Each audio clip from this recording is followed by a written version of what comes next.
How you doing? Welcome to Beach Investing. I'm your host, Andrei Angelkovsky, and today we're meeting up with Jeff Reed again.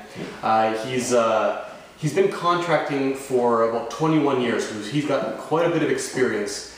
And Jeff has actually, I wanted Jeff to actually help teach us some ways of hiring the right contractor. I think it's so important that we talk about this because Jeff and I come across many clients who get beat up all the time by contractors, not literally, but they feel like they've gotten screwed in some way, or they're just getting frustrated. It's not their forte, or they're not their expertise. So let's talk to Jeff. Jeff, please tell us what we need to know. Okay.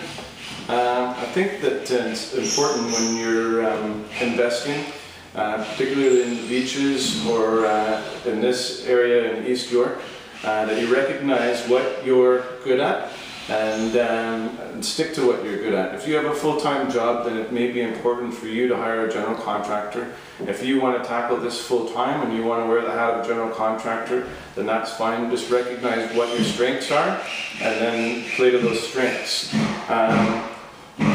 There's three different levels of contractors that you can hire. Some of them will work by the hour, some of them will be working fixed price but need a lot of management, and then you've got the cream of the crop, which are fixed price but don't require a lot of management. You need to figure out which one you need to hire and how much time you have available in order to manage these people. If you have a full-time job, probably you need to hire a general contractor that can run the entire thing and who can give you a fixed price on the whole job, as well as a timeline, schedule, and stick to a budget. Okay?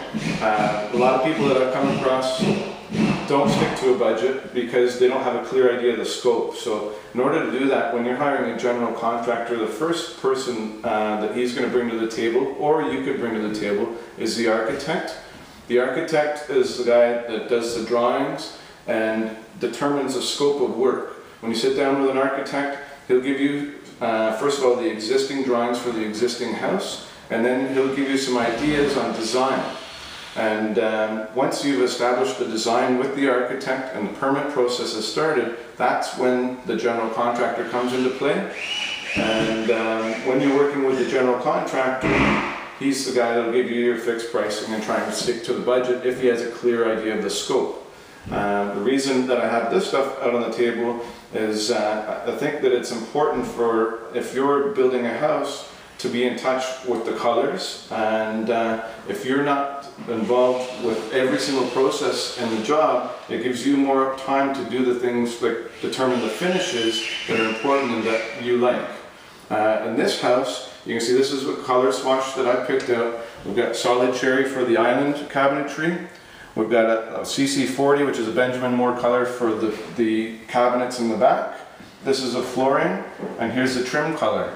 I put them all together on the same table so I can determine whether or not they look good. And this is something that you can do on your own or with a designer when you've handed some of the other stuff off to a contractor. Now, would you recommend us doing this whole process with an architect, with this whole design layout for a small renovation, or are you referring, or is this good to talk about for small jobs, big jobs? Well, usually the architect, like I said, helps you identify the scope, and it's important to have a clear sense of the scope before you start the job. So if you've done a good set of drawings that's thorough and you've determined whether it's going to be a small job or a big job up front, you take those drawings, you get fixed pricing, and it's easier for the contractor to stick to that fixed pricing, and then you can determine from there what kind of a role you want to play in the job. Okay, and generally speaking, when clients come to you and say, well, Jeff, can you come take a look at a job for me, because I want to renovate the house. What are some things that you ask them? Do you have a sense of budget? Do you have a sense of the schedule, timelines, and the scope?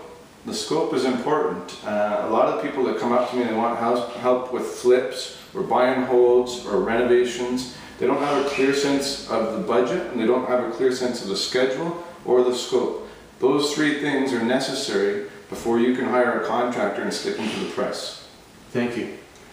And stay tuned to my website. You'll be hearing more about Jeff, and he'll be teaching some more about how to hire a contractor and a few other tidbits. But stay tuned and you'll see what's coming up. Thanks for listening. Thanks. Thanks.